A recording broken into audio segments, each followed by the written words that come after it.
Welcome to Mr. Tompkins EdTech and my series of exam question compilation videos on key topics you might still be struggling with. This particular video covers error intervals or limits of accuracy. I've taken related questions from my past paper walkthroughs and given them to you here back to back. These compilation videos will give you a deep dive on topics you are still finding challenging, giving you more of an overview, helping you recognise command words, identify key features and strategies, building your confidence and helping you apply these techniques for future papers. If you find it helpful, please give the video a thumbs up, it will really help me out. Also, if you haven't already subscribed to my channel, why not do that now? I'll be making lots of these compilations over the next couple of weeks and you'll get notified of these as soon as I upload them. Right, let's get into it.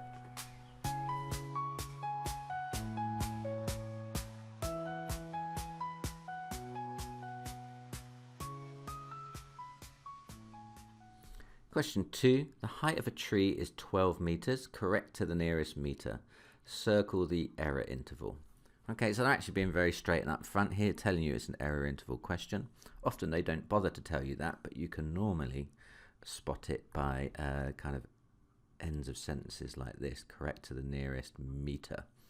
Okay, so if you see that on the end of something, it's nearly always an error intervals question. Okay, so if you've got 12 and it's rounded to the nearest meter, I tend to do these by drawing a scale. I mark on it the number that I've been given, which is 12, and then I go one up and one down in whatever unit they've given me here. So we're going up in units of 1. So 1 up is 13, 1 down is 11. Now the numbers that round to 12 are the ones that are going to be halfway between these two numbers, or closer to 12 than anything in there then, isn't it? Okay, so basically all the numbers between there and there, this area here, these are all going to round to 12. So what are those halfway places then? So halfway between 11 and 12 is 11.5, and halfway between 12 and 13 is 12.5. Okay, now I know that 12.5, strictly speaking, rounds up to 13, but it still is the boundary between the two. Okay, it's just that it can't actually be equal to that one, so we still use it as the endpoint, but we don't use it. We can't actually have that value. Okay, now looking at the possible answers, you can see that they've got all the same values here, haven't they? They've all got 12.5 on the end and 11.5 at the beginning. So this question is not really about finding these endpoints, it's about the signs involved. Now 11.5 does round up to 12, so 11.5 is in the range. So we're looking for solutions that are greater than or equal to, not just strictly greater than on the left-hand limit. So those two. And on the right-hand limit, it has to be strictly less than 12.5, which is this one here, isn't it? So the correct solution is going to be this value.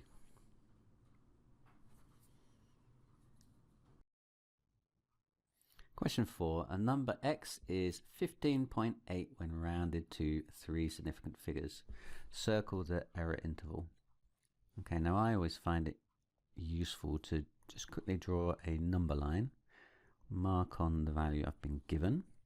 Now this number's been rounded to 3 significant figures, so the next one up from there would be 15.9 and one down from it would be 15.7. And the numbers that round to 15.8 are the ones halfway between. So halfway between 15.7 and 15.8 is 15.75. And halfway between 15.8 and 15.9 is 15.85. So all those numbers in between are the ones that round to 15.8. So our value of x is going to be somewhere in between these. Now 15.75 rounds up, so it's going to be included in the range x.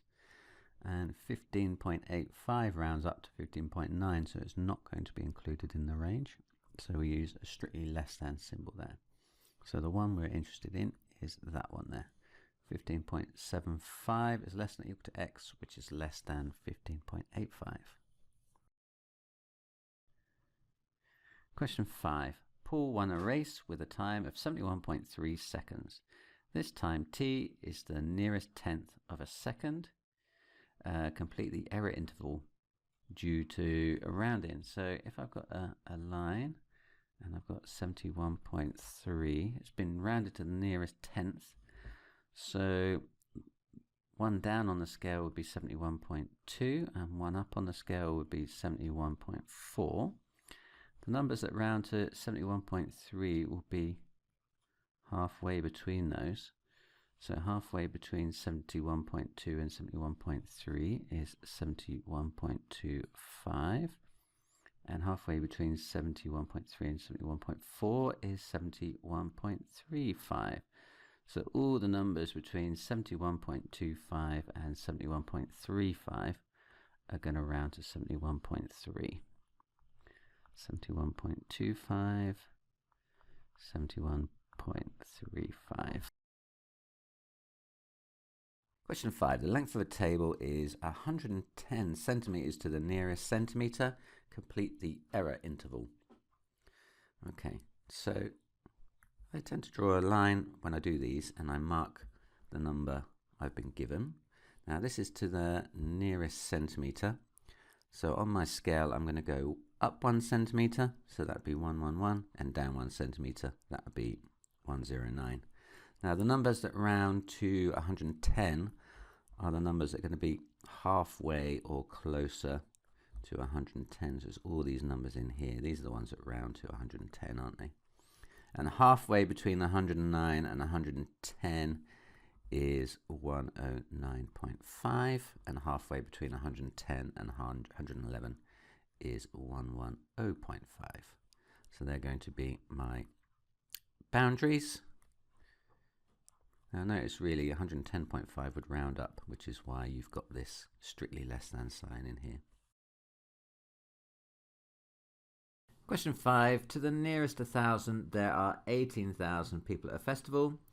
Part A says write down the minimum possible number of people at the festival. Okay, so with these kind of limits of accuracy question, I tend to write the number they give you on a scale like that. And if we're going up in thousands, I'm going to just mark down 1,000 up, which would be 19,000. The next number on the scale, and the last number on the scale, which would be 17,000.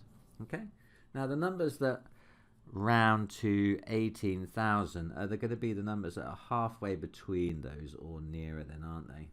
Okay, so these ones are going to round to 18,000. Okay, so what is halfway between 17,000 and 18,000? It's going to be 17,500. And what is halfway between 18,000 and 19,000? It's 18,500. Okay, so write down the minimum possible number of people at the festival. It's going to be 17,500. Okay, write down the maximum number of people at the festival. Well, the kind of the boundary is at 18,500, but I suppose technically we would round that up. So let's just go one down. It'd be 18,499. Okay, this is number of people, which is a discrete value. If it was a continuous value, I would just stick with 18,500. But as it's a discrete value, and 18,500 would technically round up, I'm going to go for 18,499. Question 6. The diagram shows the results to the nearest percentage of a survey of 1,000 motorists. Driverless cars. Good idea, 20% think it is. Bad idea, 34% think it is. And not sure, 45% think it is. Interestingly, they don't add up to 100%, do they? Right, work out the largest possible number of motorists who thought driverless cars were a good idea. So actually, this is to the nearest percentage. It's a limits of accuracy question, isn't it? So if it was 20% to the nearest percentage, it means it's been rounded off to 20. Now, the next percentage up would be 21, and the next percentage down would be 19. So the ones that round to 20 are the ones that are halfway between those two. So the limits are going to be 19.5 and 20.5. They're the ones that round to 20 to the nearest percentage. So work out the largest possible number of motorists who thought driverless cars were a good idea. The largest possible is going to be the larger of those percentages then, isn't it? So I'm going to be using this upper limit then, 20.5, to calculate. Now obviously 20.5 you round up to the next value up, 21, but it still is the boundary and is still the one we calculate with. So largest possible is going to be 1000 times by 20.5%, which is 1000 as a multiplier, that's 0.205, isn't it? So that is 205. Now, strictly speaking, if it was 205 exactly, that would round up to 21% and not down to 20%. So I'm going to subtract 1 from that and write my answer as 204, because I know that definitely will round down to 20%. Question 6. To the nearest pound, John has £9. To the nearest 50p, Ellie has £6.50. Work out the maximum possible amount of money. There's a couple of clues in here that this is not a straightforward question, actually a limits of accuracy question. This and this to the nearest should indicate that it's going to be a limits of accuracy question, and also where you're being asked about maximum possible or minimum least possible amounts. You're likely to be in a limits of accuracy question. Right, so how do you approach these? Well, I always draw a scale and I mark on the number I'm given, 9. So it's to the nearest pound. So I'm rounded to nearest pound. So I'm going to use that scale to go £1 up and £1 down. And the values that round to 9 then are going to be the values that are halfway between 8 and 9 up to halfway between 9 and 10. They're all the ones that round to £9, aren't they? Okay, so the boundary of that is going to be £8.50 at the lower end and £9.50 at the upper end. And obviously £9.50 technically rounds up, but it's still the boundary and it's still the value we use in these calculations. Okay, so £9.50 there. So to the nearest 50p, Ellie has £6.50. So again, I'm going to do a similar thing for Ellie. So mark the number I'm given, £6.50. And I'm going up in 50p's here, so the next one up is £7, and the one below is £6. So halfway between the two is going to be there, isn't it? That's £6.25, and halfway between £6.50 and 7 is £6.75. So all the values in between round to £6.50. Okay, now we want the maximum possible value. So the maximum possible means in this case, if I'm going to add these two together to get their total, aren't I? So I'm going to be adding the upper bounds of these things together. Now normally in these sort of limits of accuracy questions, I would advise you just to use these maximum values in your calculation. So you should use 9.5 and 6.75 in your calculation when you're finding maximums. But in this case, money, pounds and pence, is a discrete amount. It's not a continuous amount. So actually the highest amount possible for John is not going to be £9.50, because I would have to round up in that case. It's going to be £9.49. So for this particular case, because it is discrete data, I'm going to eschew my normal advice of going for the maximum value of £9.50 and go for one less, £9.49. And the same for Ellie's £6.75 upper limit. In this case, I would advise using £6.74 instead, because money is discrete and not continuous. Okay, so there we go. So £9.49 plus £6.74. Calculator, what is £9.49 plus £6.74, please? It's £16.23. £16.23. Question 7a. The length of a pipe is 6 meters to the nearest meter. Complete the error interval for the length of pipe. Okay, well, if it's 6 to the nearest meter, then the next one up on the scale would be 7, and the one below it would be 5. And the ones closest to 6 then would round to 6. So the ones in here.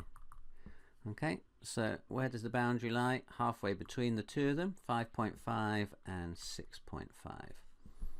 So we want our length to be greater than or equal to 5.5 and less than 6.5.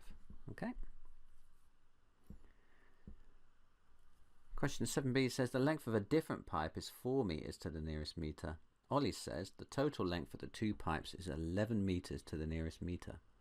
Give an example to show how he could be correct.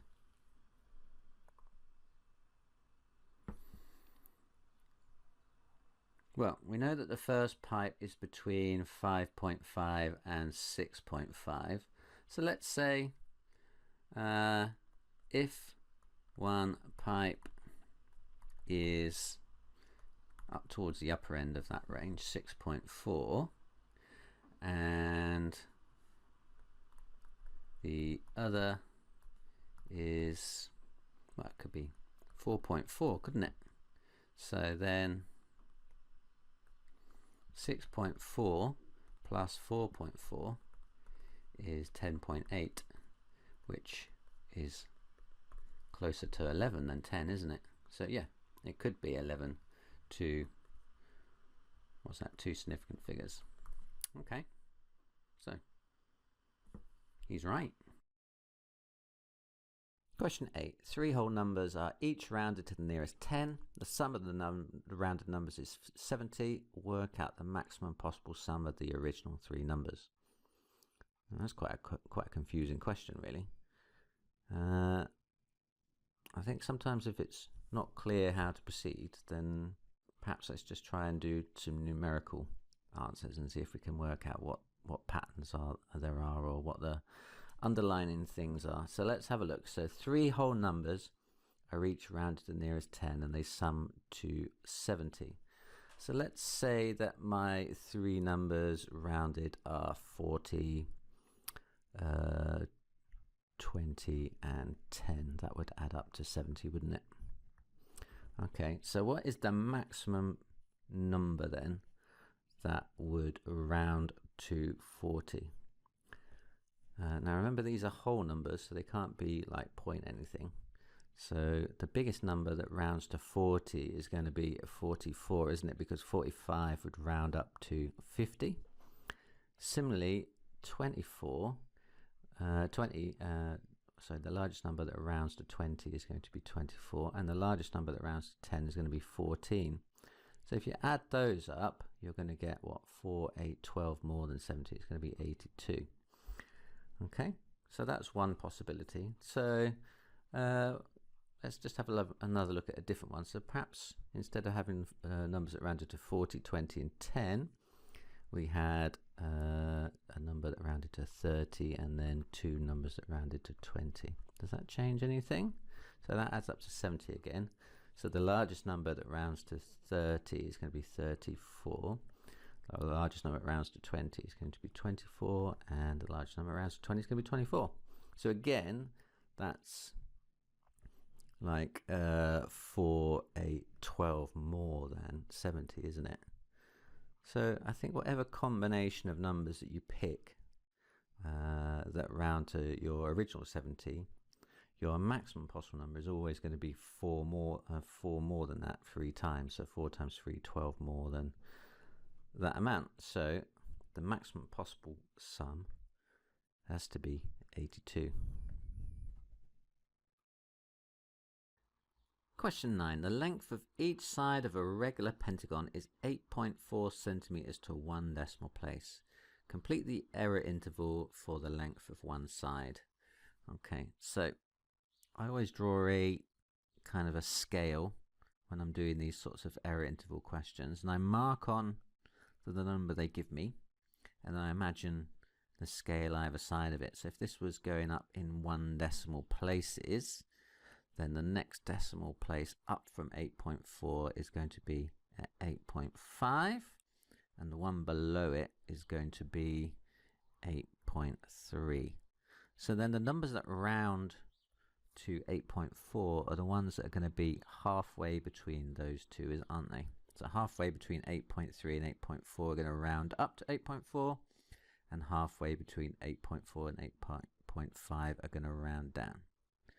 Now, I know you're going to tell me that 8.45 rounds up, but it still becomes the boundary where you make the decision about where you want to round up one way or the other. So halfway between 8.4 and 8.5 is 8.45, and the other boundary is going to be halfway between 8.3 and 8.4, which is 8.35. Okay, so they form my two intervals, 8.35 and 8.45. You can see that this one is less than or equal to, and this one's strictly less than, which is why I can use that right hand limit. Okay, 9B, complete the error interval for the perimeter. Okay, so this is a regular pentagon. What does a pentagon look like? It is a 5-sided polygon. 1, 2, 3, 4, 5. Okay, so each one of those is going to be between, any one of those sides is going to be between 8.35 and 8.45. Okay, and what we're going to do is multiply those by 5. So what I need to do then is take the lower limit, 8.35, and times that by 5. 8.35 times 5. That gives me 41.75. So that's going to be the lower limit. And then taking the upper limit, 8.45, and timesing that by 5, it's going to give me the upper limit, 42.25.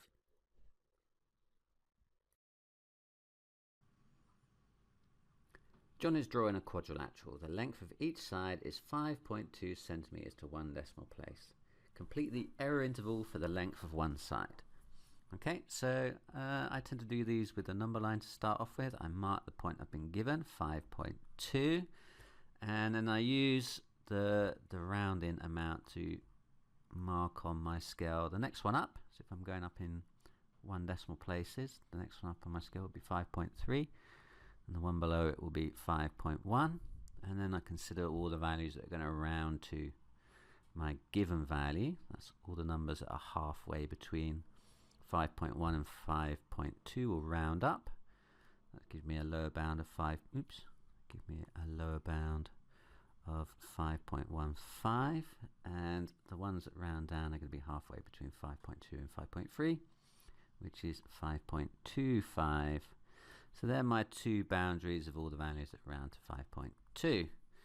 So the length needs to be bigger than 5.15 and less than 5.25. Complete the error interval for the perimeter. So we know that each of the sides are going to be between these two ranges. So the smallest possible range of the perimeter is going to be 4 lots of my lower bound, and the largest is going to be 4 lots of my upper bound. So 4 lots of 5.15 is going to be 20.6. So 5.15 is probably a good idea to write down the calculation that we're doing. Examiner's not a mind reader. And then my next one, 5.25 times 4 is 20, it's just 21, isn't it? Okay, so my range is going to be 20.6 to 21.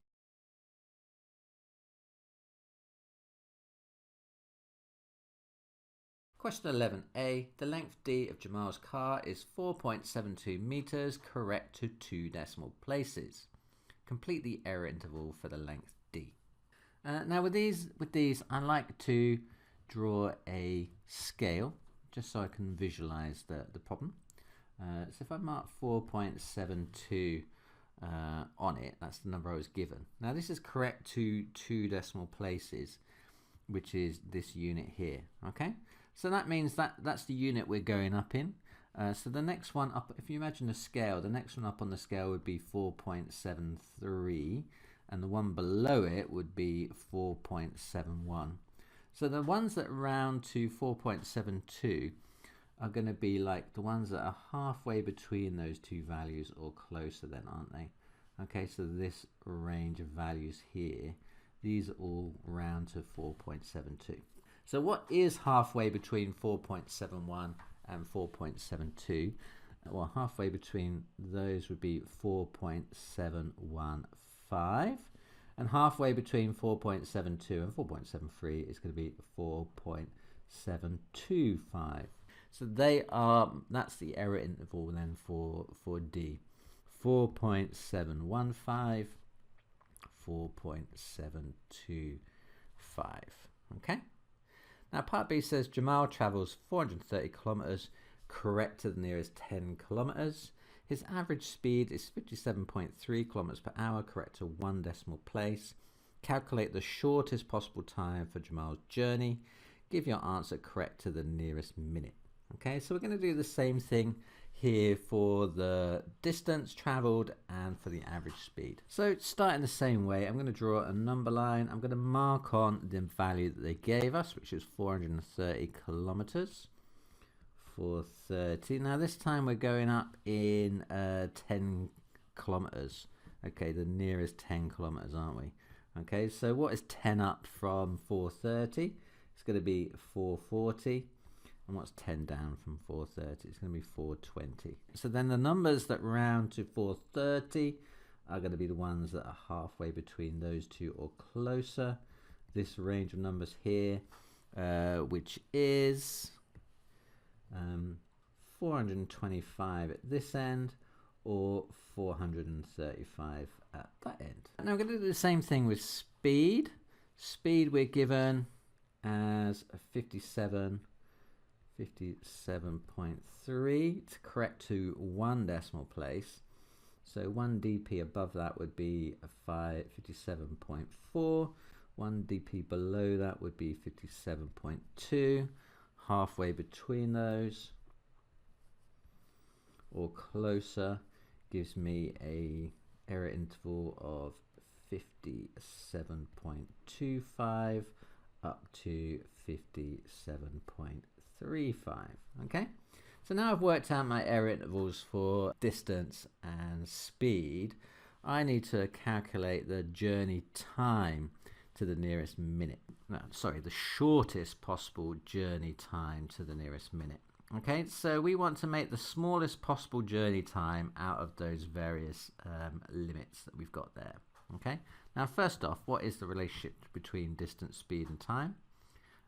You should know about the DST triangle, distance, speed, time. These are in alphabetical order if you hadn't noticed, DST. That's how I remember which way around they go. Then you cover up the one you want to find and it tells you what to do with the other two. So if I want to find time, I'm going to cover up the T. That tells me that time equals distance divided by speed. Time equals distance divided by speed. Okay, so we're going to take the distance and divide it by the speed, but which distance, which speed? Now I want this to be the shortest possible time. I want the smallest possible value. Okay, well I think the smallest possible value is going to be given by the smallest possible distance. So my numerator needs to be as small as possible. So that is 425. So I'm going to use the lower limit for distance. Now my divisor, speed, my denominator. Now actually, fractions, the bigger the denominator, the smaller the fraction. So if I want to make this as small as possible, I actually want to use the largest possible value for my speed. So I'm going to use 57.35. Now if you're not quite sure which one to use, you could just do it by kind of trial and error. You could try all the various combinations of your 4 your 4 endpoints. So try the smallest with the smallest, the smallest with the biggest with the smallest, the biggest with the biggest, and see which one delivers it. But you end up doing 4 times more work. 425 divided by 57.35. I can test that as the smallest possible time you can get. Comes out to be 7.41. Now that is in hours, and well, it's in hours, isn't it? That's a decimalized time. So again, I'm going to use that key, the little kind of degrees, minutes and seconds button, to convert that into minutes, hours and minutes. So that's 7 hours and 24 minutes and 38 seconds.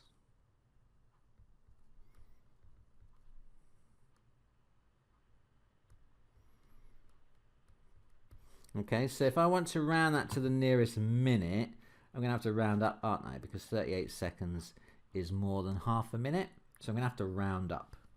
Okay, so that is 7 hours and 25 minutes to the nearest minute then, isn't it? 7 hours. Question 11. The area of a rectangle is 56 square meters. Correct to the nearest square meter. The length of the rectangle is 9.2 meters. Correct to the nearest 0.1 meter. Calculate the smallest possible width of the rectangle. Okay, now take care.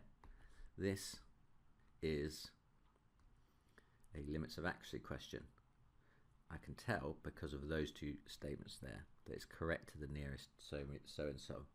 Okay, so don't just go and divide 56 by 9.2 and think you've got the answer. No, no, no. First off, we need to work out what the limits of accuracy are on these 2 values. Let's take the area first. Now, I like to draw a little number line, mark on the number they give me, 56. Now this is given to the nearest meter. What's 1 meter more? 57. What's 1 meter less? 55. Okay, so which ones round to 56? Well, the numbers that round to 56 are the ones that are halfway between or closer to 56. So this area here rounds to 56. Okay, and what are those halfway values? Well, halfway between 55 and 56 is 55.5, and halfway between 56 and 57 is 56.5.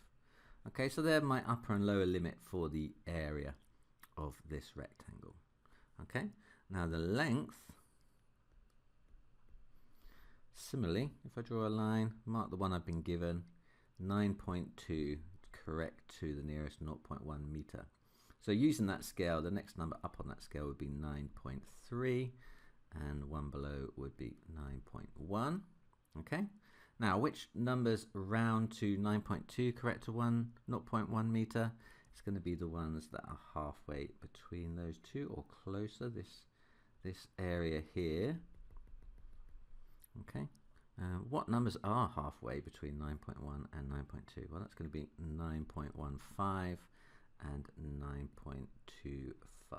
Okay, now when we're working out, well, we need to work out the width, isn't it? So area equals length times width normally. So then width is going to be area divided by length. Width equals area over length. Okay, now we want this to be the smallest possible value that it can be. Okay, so which of these values up here in my diagram do I need to pick in order to deliver that smallest possible width? Okay, now with the numerator, I'm going to have to pick the smallest possible area to get the smallest possible width. So this one here, I'm going to pick 55.5, the smallest possible ones. Okay, now to get the smallest possible width, I need the biggest possible divisor here to get the smallest possible number. If you think of it, a fraction, the smallest fraction is the one with the largest denominator. So a quarter is smaller than a half because a 4 is bigger than a 2. So I need to pick the biggest. So I need to pick the largest possible length, which is my 9.25. 9.25. Now, if you can't kind of figure this out or reckon it out in your head, then the other thing you can do is you can just try each possible combination. So try that divided by that one by that one, that one by that one, until you get the lowest possible result. That's another way of going about it. But I'm a bit lazy, so I like to just figure it out and then just do it once. 55.5 divided by 9.25, that comes out to be exactly 6. That's weird. So it is exactly 6. 6 what? 6 meters. Okay. Any other combination is going to give me a bigger value for width, isn't it? So if I picked any other combination of those lengths, it's going to come out bigger than 6. So 6 is my smallest possible width of the rectangle. Question 11. Jamie buys fence panels that fit tightly together.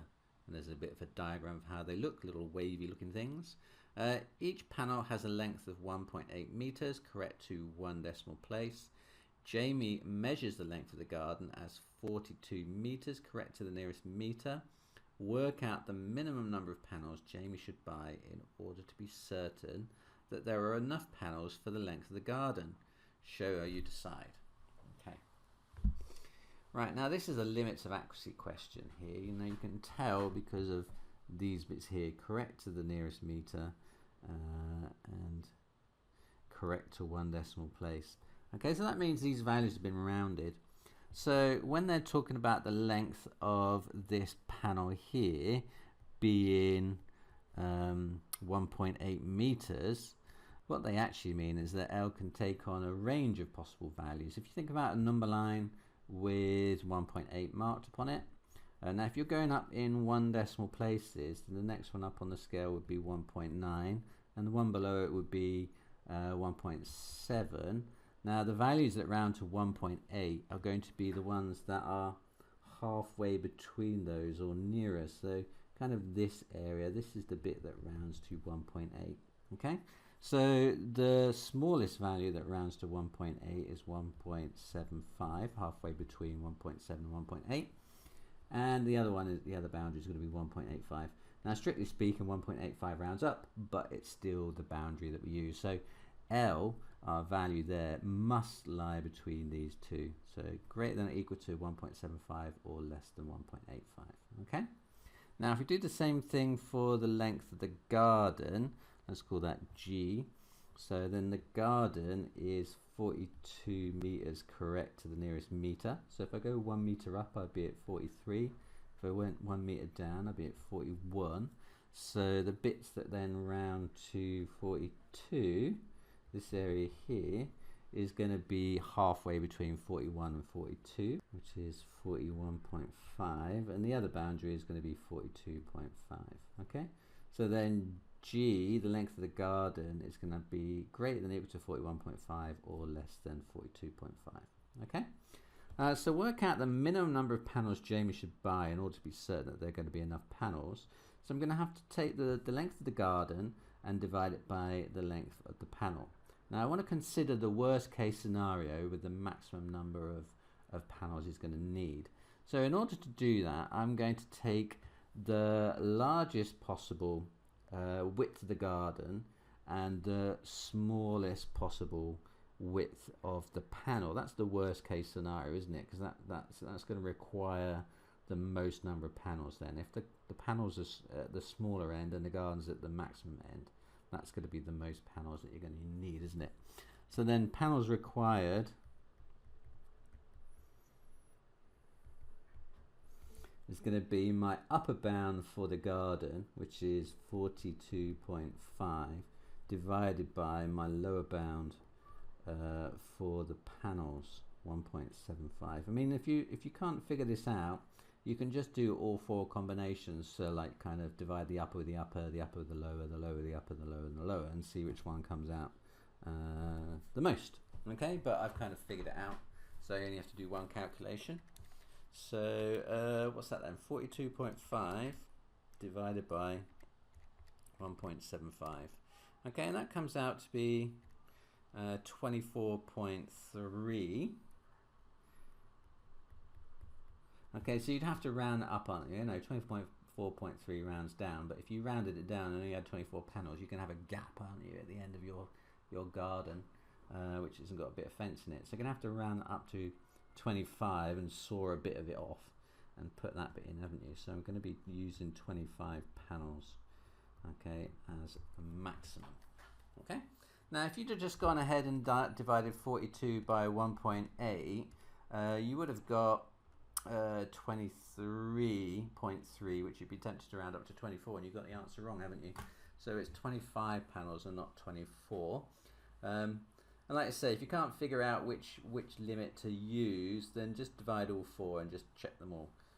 You'll find which one is the highest or the lowest. Okay.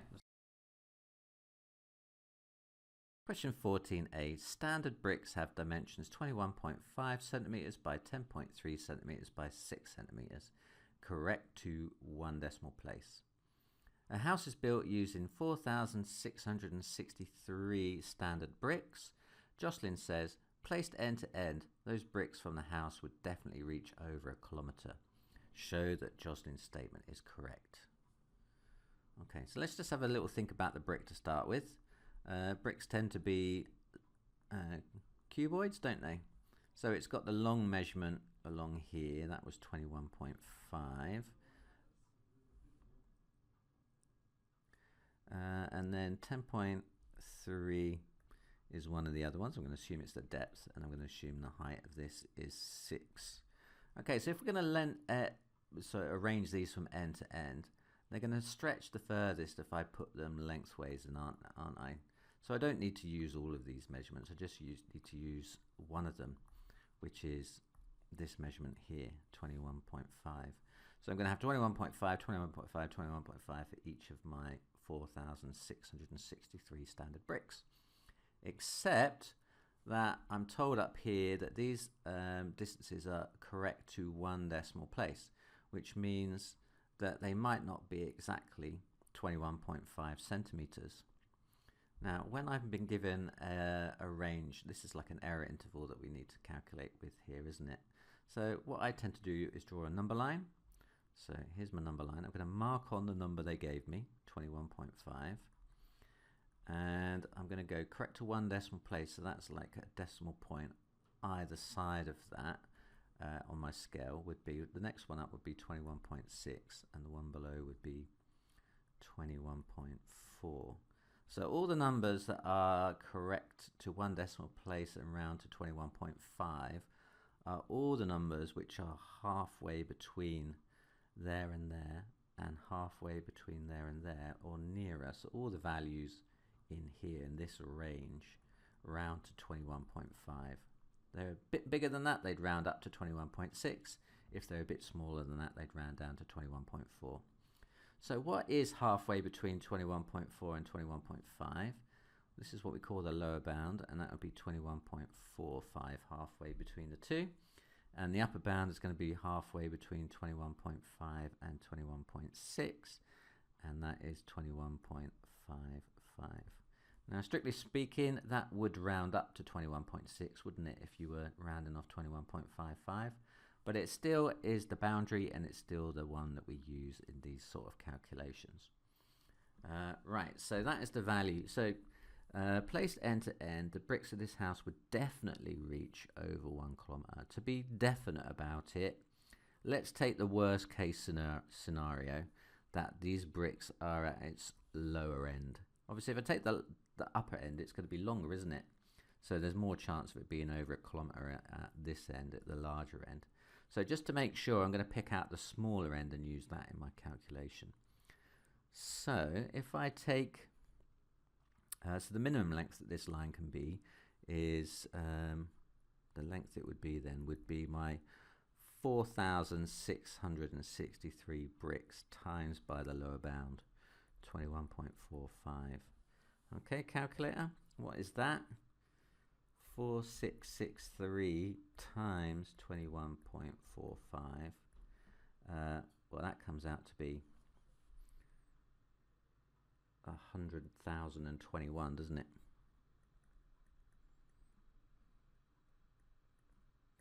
And change 0.35. Okay, so that's in centimeters, isn't it? So if I want to convert into kilometers, I've got 100 centimeters in a meter.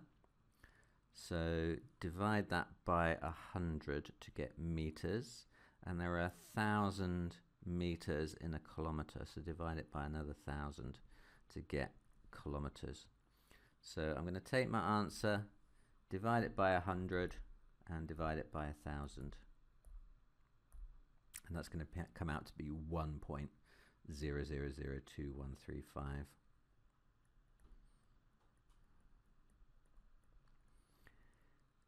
kilometers.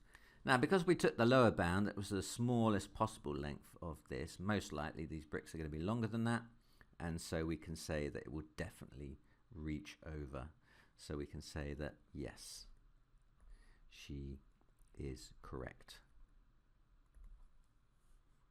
Part B says a standard brick should weigh 2.8 kilograms, correct to 1 decimal place. A truck can carry a maximum load of 20 tons. Calculate the maximum number of standard bricks that the truck should be able to carry.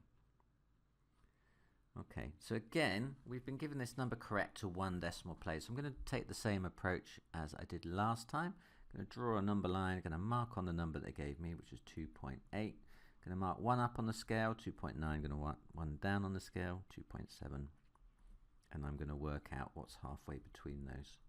So this is my range of values then, around 2.8.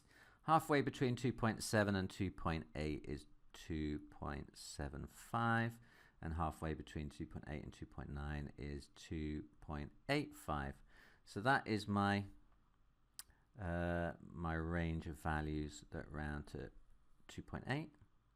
Just bring that down a little bit. I don't know if it went off the top of the page. Calculate the maximum number of standard bricks that the truck should be able to carry then. So let's take the worst case scenario and imagine that the bricks are at the heavier end. Okay, obviously if the bricks are heavier, then the truck will be able to carry fewer of them than if they were lighter. So I'm going to take the heavy end of the bricks, 2.85, and I'm going to see how many of those I can fit into 20 tons. Now 20 tons, a ton, 1 ton is 1,000 kilograms, isn't it? Okay, so 20 tons, that's 20,000 kg. Okay, so I've got 20,000 kg, and I know that 1 brick is 2.85 at its heavy end. So let's do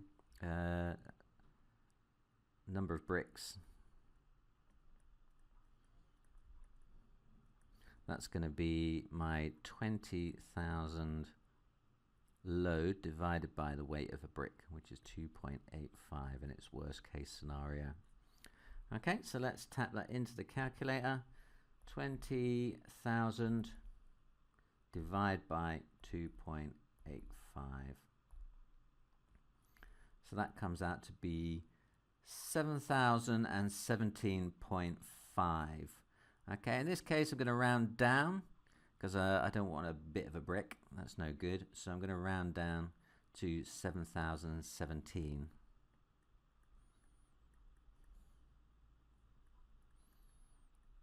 Okay, right, part 2 says, explain why your answer to part 1 may not be possible to achieve. Okay, so we know that it can definitely hold the weight of these bricks, but just because it can hold the weight doesn't mean it can take all those bricks, because they might not be able to physically fit into the loading bay of the truck. So we know it can take the weight, but we don't know it can take the size of the brick. So it might just physically take up too much volume to fit into the space. So that's what I'm going to write down. So may not be able to take the volume of bricks. Okay, so it can take the weight, but it might not be able to take the size. Question 17. We're given a formula for m. M is equal to p minus 2b divided by 2. We're told that p is 68.3 correct to 1 decimal place and b is 8.7 correct to 1 decimal place. Work out the lower bound of m. Okay, so this is another error intervals question, isn't it? I'm going to do it the same way as we looked at the other one earlier. I'm going to draw a number line. I know that that's 68.3, so I'm going to mark 68.3 in the middle, and it's correct to 1 decimal place. So 1 decimal place is a tenth, isn't it? So a tenth more than 68.3 is 68.4. And 1 less than 68.3 is 68.2.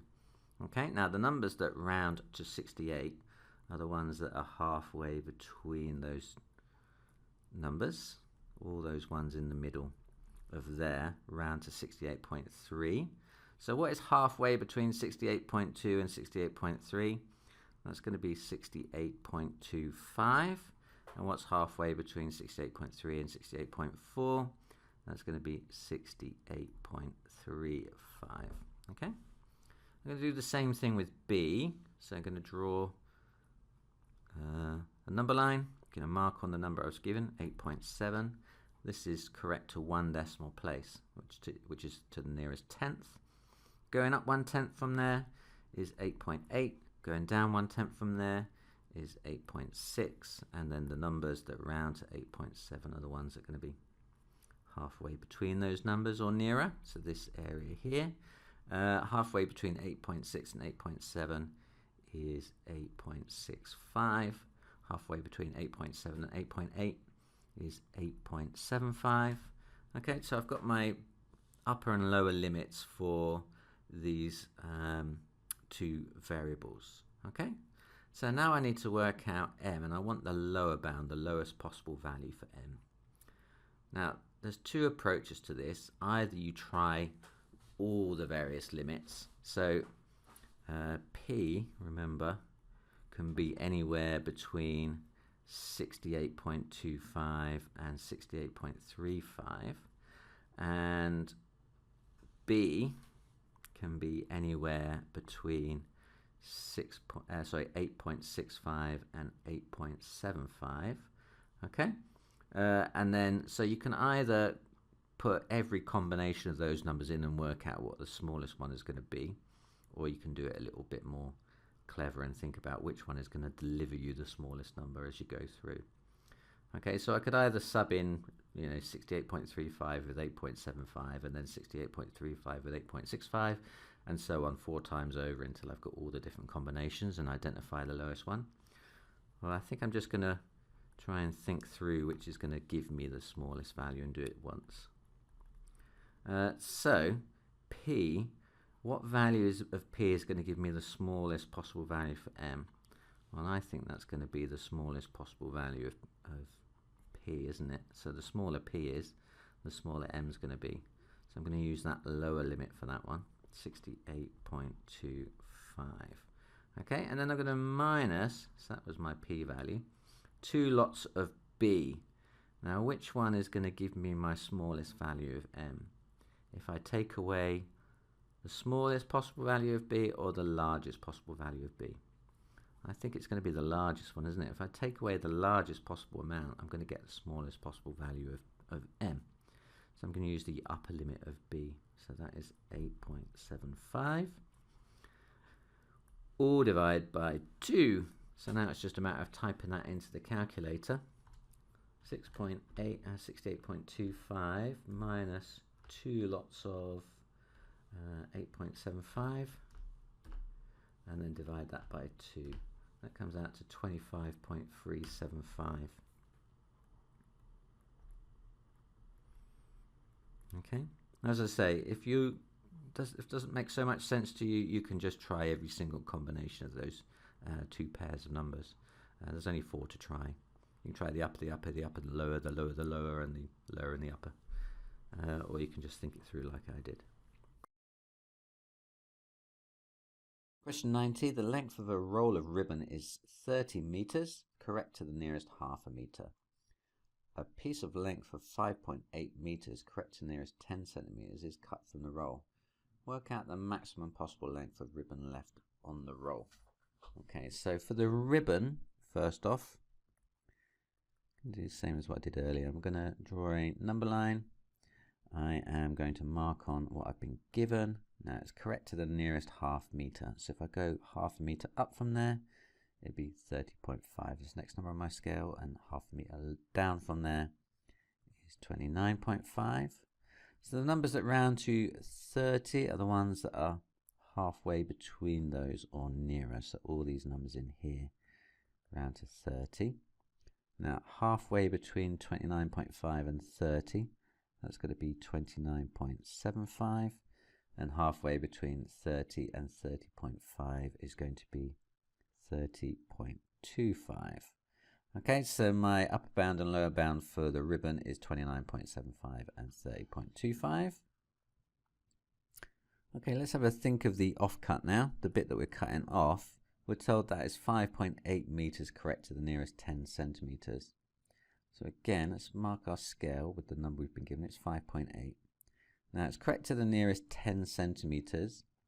5.8 meters is 580 centimeters, isn't it? So 10 centimeters more than that is 590 centimeters. In other words, 5.9 is the next one up on my scale, and the one below is 5.7.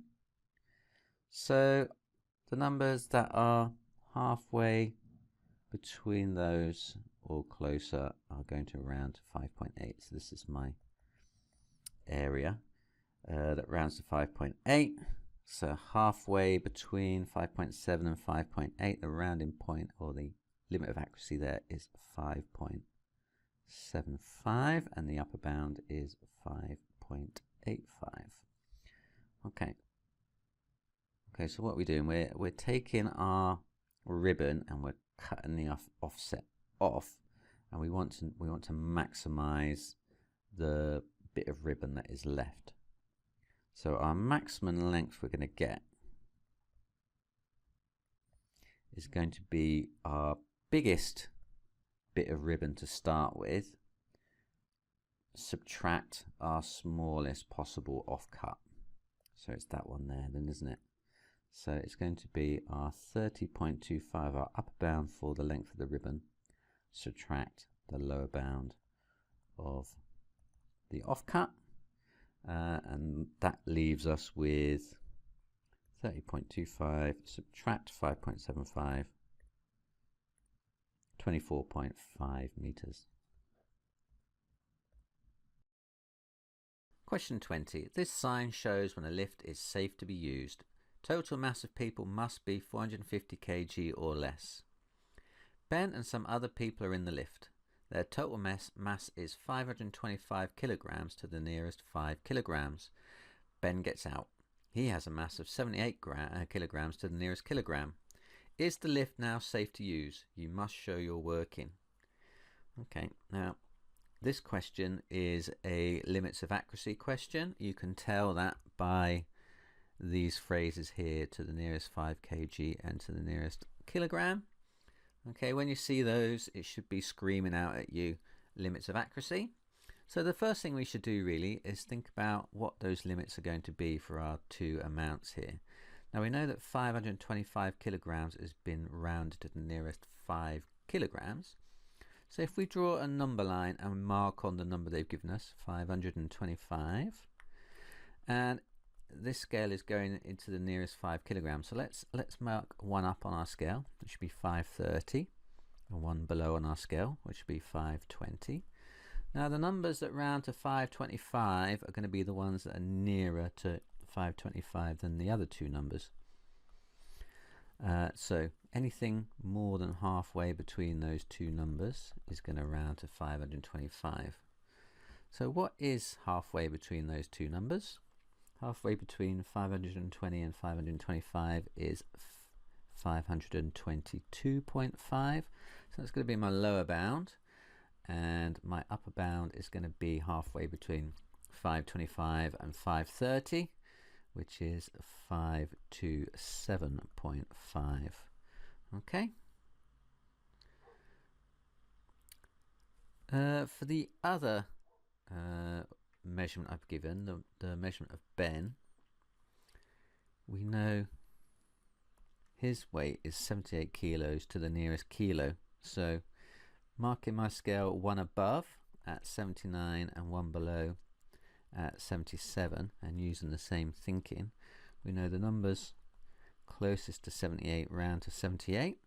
So the lower bound is going to be 77.5 and the upper bound is going to be 78.5, and anything in between is going to round to 78. Okay, let's think about everybody in the lift. We've said that they must be between 522.5 and 527.5. Now, let's err on the side of caution and consider them to be at the upper bound. Now, obviously, it can't be precisely 527.5 because that would round up to 530. But 527.4999 reoccurring would round down, so that's pretty much the same thing anyway. So we're going to use that as our worst case scenario. And let's assume that Ben is the lightest he can be, so him getting off the lift or getting out of the lift is going to make the least possible difference. Okay, so then the worst case scenario then is going to be my heaviest group of people and my lightest possible Ben getting off. So 527.5 subtract, so our heavy group subtract our light Ben. What does that give us? That gives me 450 kg exactly. Now, the total mass of people must be 450 kilograms or less.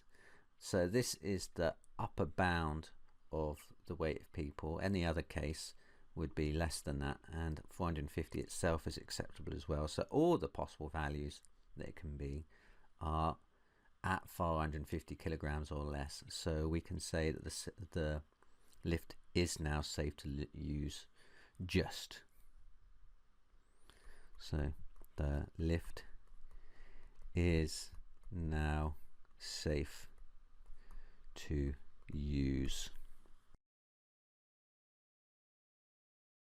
Question 21. Jack is loaded in a van. The van can safely carry 1,375 kilograms of furniture. Jack has already loaded 1,200 kilograms of furniture to the nearest 50 kilograms. A table has a mass of 140 kilograms to the nearest 10 kilograms. Can the table safely be added to the furniture in the van? You must show your working. Okay. Right, so this is the maximum weight it can hold. Okay, so it cannot exceed this, otherwise, I don't know, the axles will snap in half or something. And we know that Jack has already loaded 120 kilograms to the nearest 50 kilograms. So we need to think about the error interval here. If I drew a number line and I mark on 1200, so if this is to the nearest 50 kg, 50 kg more than that would be 1250, and 50 kg less than that would be 1150. So this is what's already loaded, isn't it? Already loaded.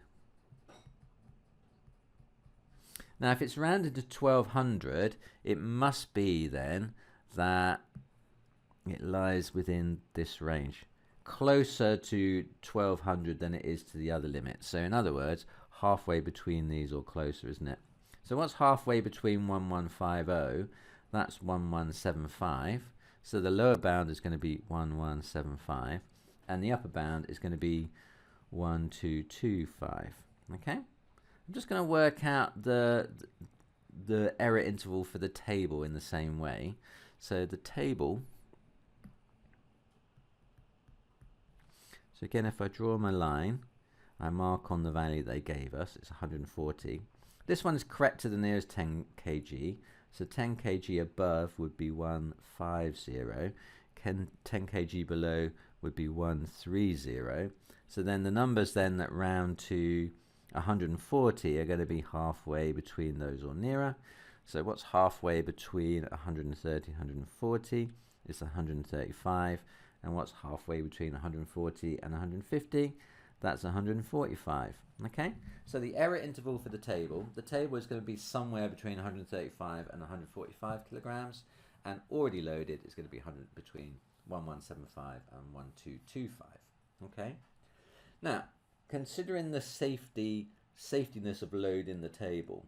What we need to consider here is the worst possible case. Okay, and what is the worst possible case?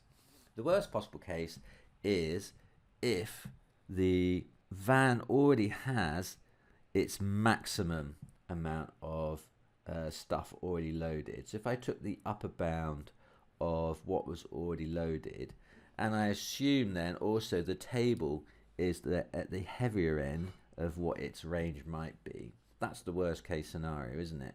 So if I add those two numbers together, does that exceed the safety limit of the van? Well, let's find out. So maximum possible weight would be the 1225, the maximum amount of preloaded, plus the maximum weight the table could be, and that's going to give me 1225 plus 145. That comes to 1370.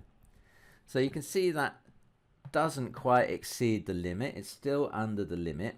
So 1370 is still under the limit of 1375. So table can be safely loaded. It's still all fine. Question 24. A tank is a cuboid measuring 50 centimeters by 35 centimeters by 20 centimeters. All lengths are in the nearest centimeter, and that has been given in bold, which is normally shouting at the student. This is important. Take note. Okay. The reason it's there is to signal that this is a limits of accuracy question. Unusual, seeing we've already had one so far in the paper. This is the second one, isn't it? Very odd that we should have it twice. But anyway, can imagine a scale with 50 written on it. 1 centimeter above is 51, 1 centimeter below is 49, same as I did earlier. So all the numbers which are halfway between those or closer to 50, round to 50. So our 50 is actually going to be anywhere in there, isn't it? Okay, so which could be as low as 49.5. It could be as much as 50.5. Okay, and similarly, the 35, we do the same thing there, 35, 36, 34, halfway between. It's going to round to 35, so that is 34.5 is the lower limit, and 35.5 is the upper limit. All those numbers round to 35. And finally, 20 centimeters, 20 in the middle, 21 and 19. The numbers that round to 20 are going to be the ones halfway between those, which is 19.5 to 20.5.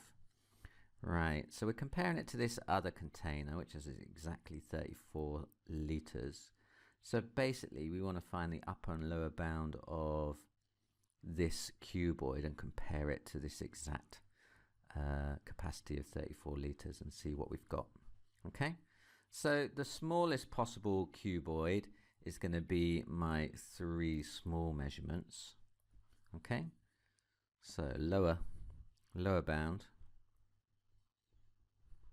volume is going to be 49.5 times 34.5 times 19.5, which is what? 49.5 times 34.5 times 19.5. That comes out to 33301. 33301. Okay, now the upper bound I'm going to get for the volume, it's going to be those 3 at the other end, aren't they? Multiplying those together. So that is going to be 50.5 times 35.5 times 20.5. Again, tapping that into the calculator.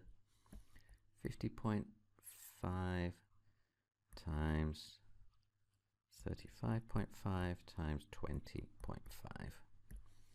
That comes out to be 36751. 36751.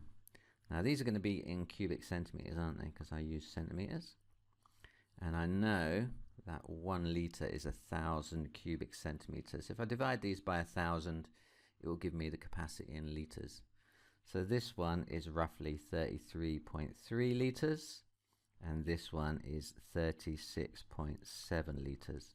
So our volume then is going to lie between those then, isn't it? It's going to be anywhere up to that or down to that one. Okay, so comparing then with our 34 litres, we can see our lower bound is smaller than 34 litres and our upper bound is larger than 34 litres. So we can't tell, can we? It could be either side. So I'm going to tick that can't tell box. Okay, because it could be one or the other. Question 24. A is 65 to the nearest integer. B is 30 to one significant figure. Work out the upper bound of 2a squared minus b squared. You must show your working. Okay. Right, so imagine a number line. If I've got 65, which this number has been rounded to the nearest whole number, one whole number below would be 64, and one whole number above would be 66, wouldn't it? So the numbers that round to 65 are going to be the ones that are halfway between those or closer. Okay, so halfway between 64 and 65, that's going to be 64.5. That's going to be my lower bound, and my upper bound is going to be halfway between those. They're going to be 65.5. Okay, so that's for A. And then B, again, if I start with a number line, now this one is 30 to one significant figure. Now one significant figure is the first digit of my number, which is the 3, and that's in the tens column. So if it's been rounded to the nearest 10, 10 units below would be 20, 10 units above would be 40. And so the numbers rounding to 30 are going to be halfway between those or closer. So halfway between 20 and 30 is 25, and halfway between 30 and 40 is 35. Okay, so they're my bounds for B. So A lies between 64.5 and 65.5, and B lies between 25 and 35. Now we want to work out the upper bound of 2a squared minus b squared. Upper bound of 2a squared minus b squared. So I want to get the biggest number that I can get. Now the biggest number I'm going to get is if I pick the biggest number for A. So that one needs to be my biggest one. But then I'm going to take away something. Now if I pick biggest B, then I'm taking away the biggest thing possible from my total, and I'm going to end up with a smaller number. So for B, I want to pick the smaller one of the two. So for B, I'm going to be picking 25. Okay, so my upper bound I'm going to get from doing two lots of 65.5 squared minus my lower bound for B squared. Okay, so then tapping that into the calculator, then 2 times 65.5 squared minus 25 squared, that comes out to be 7955.5. so it's 7955.5, and that's my answer, 7955.5.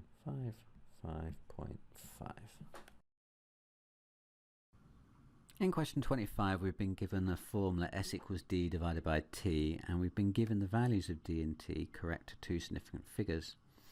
Now this question is about working out the upper and lower bounds for S, given our answer to three significant figures.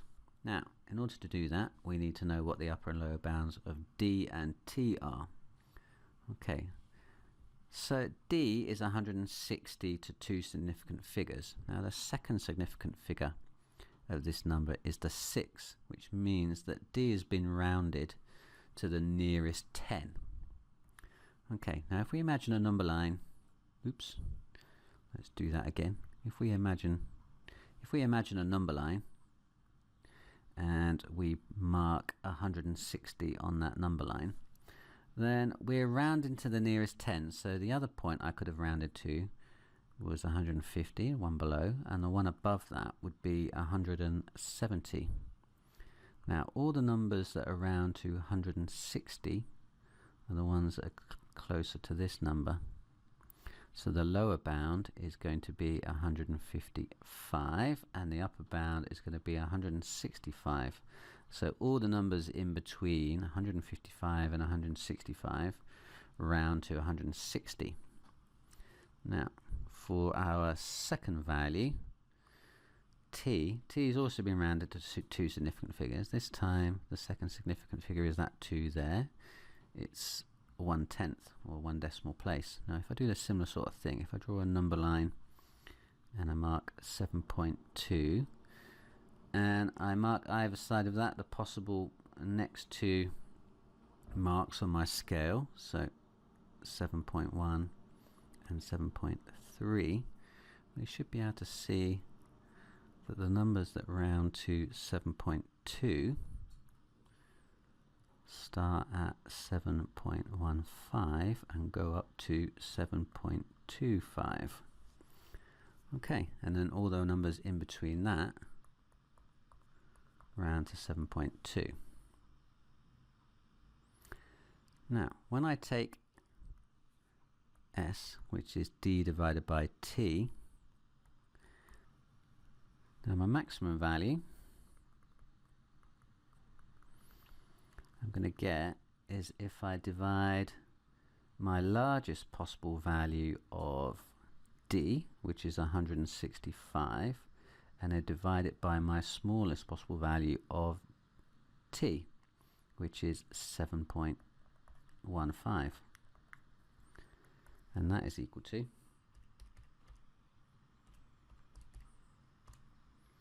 23.07, which I'm going to round up to 23.1 to three significant figures. And my minimum possible value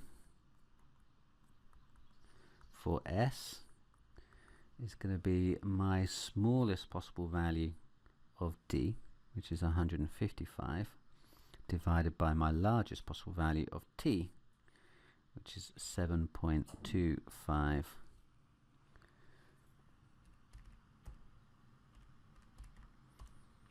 which gives me 21.37, which I'm going to round up to 21.4.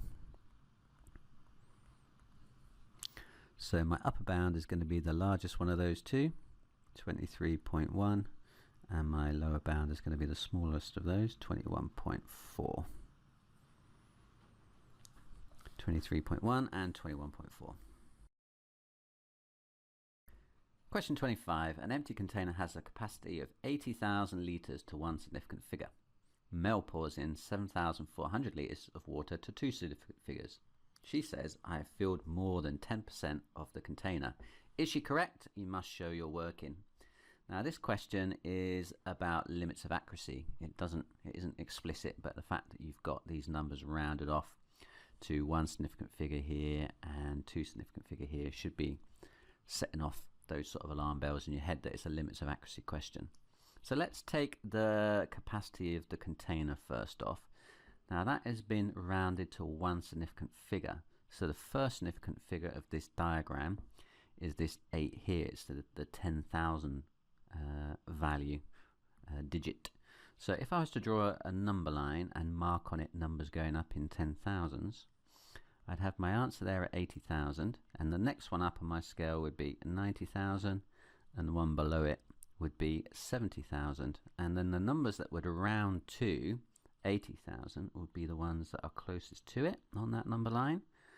So more than halfway between 70,000 and 80,000, so our boundary there is 75,000, and at the other end less than halfway between 80,000 and 90,000, so less than 85,000. So there are upper and lower bounds for the capacity of the container. Now next it says Mel pours in 7,400 litres of water correct to two significant figures. So the second significant figure of this number is that 4 there, is the hundreds.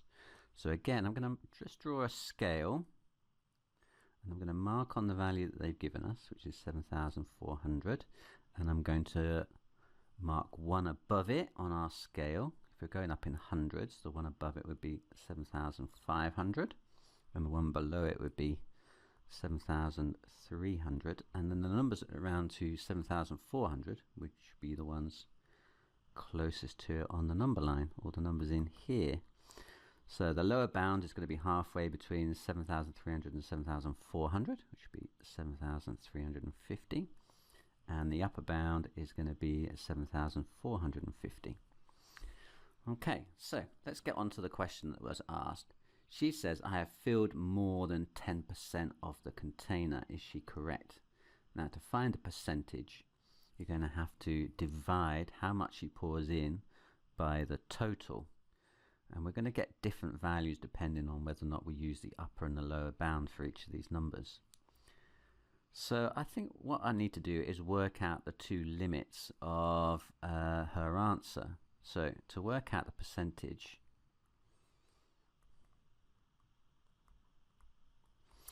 it's going to be the amount she poured in divided by the capacity. So the lower bound of that, percentage lower bound, is going to be, well, I'm going to get that if I take the smallest possible amount of water and divide it by the largest possible size of the capacity of the container. So that would be 7,350 divided by 85,000, which is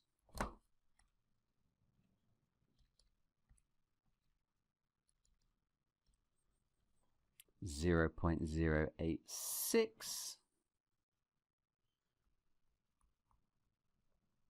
which is 8.6%.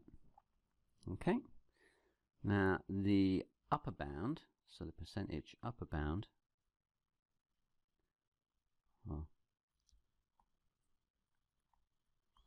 is going to be the largest possible amount of fluid that she poured in divided by the smallest possible capacity.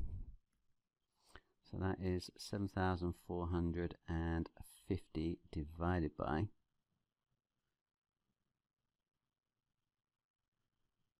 7,500, which is 745 divided by 7,500. Now that one comes out to 0.099, which is 9.9%.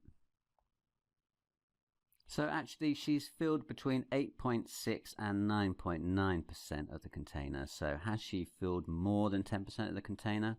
We can say no. Question 25. The dimensions of a rectangular floor are to the nearest 0.1 meters, 2.6 meters and 6.4 meters. Okay, so before we go any further, this thing here is telling me what type of question this is. This is a limits of accuracy question. So we're interested in the maximum minimum possible values, I think, for this question. Anyway, let's read on and find out the rest. A force of 345 newtons is applied to the floor. The force is to the nearest 5 newtons. So pressure equals force divided by area. Work out the upper bound of the pressure. Give your answer to 4 significant figures. You must show your working. Okay.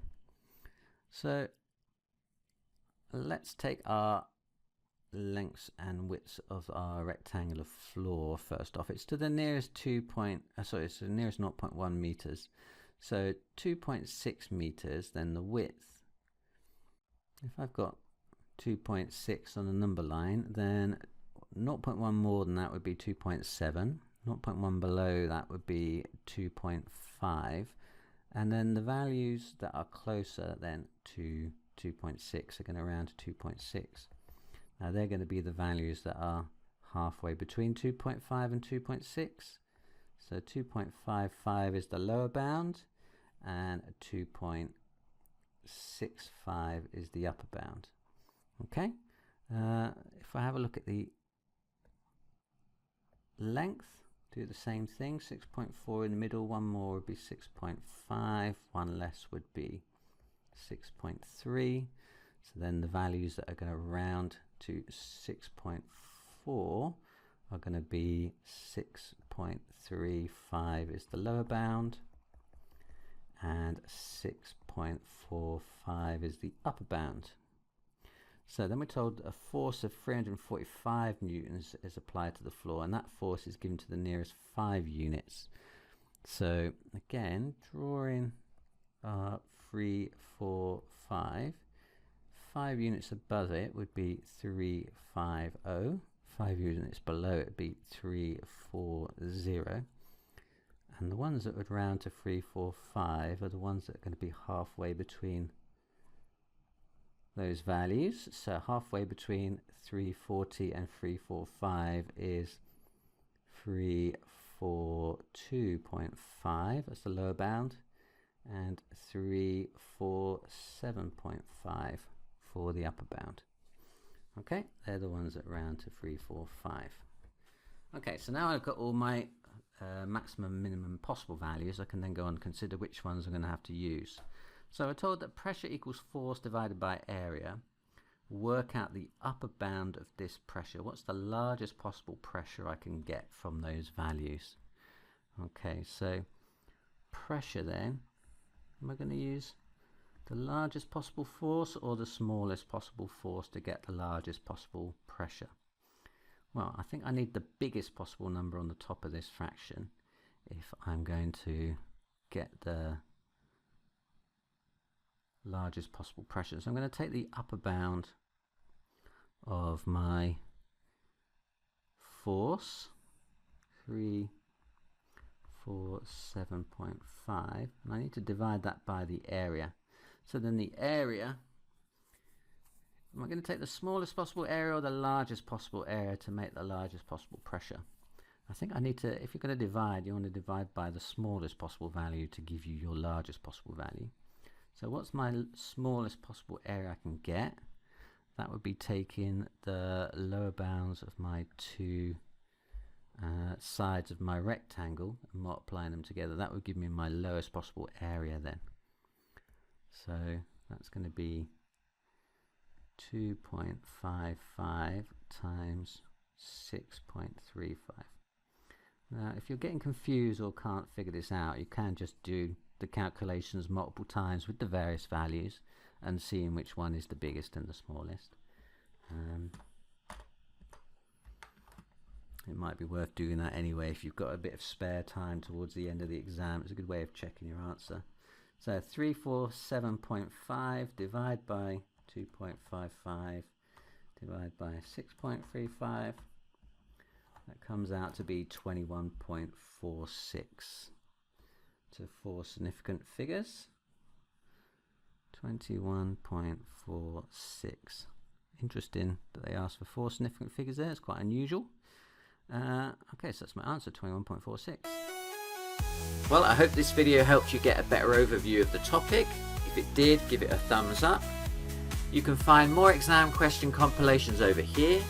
For more past paper walkthroughs, click down here. If you want to visit my Amazon shop with my recommendations for calculators, revision guides and other maths related stuff, click down here. Good luck in your revision and in your exams, and see you again.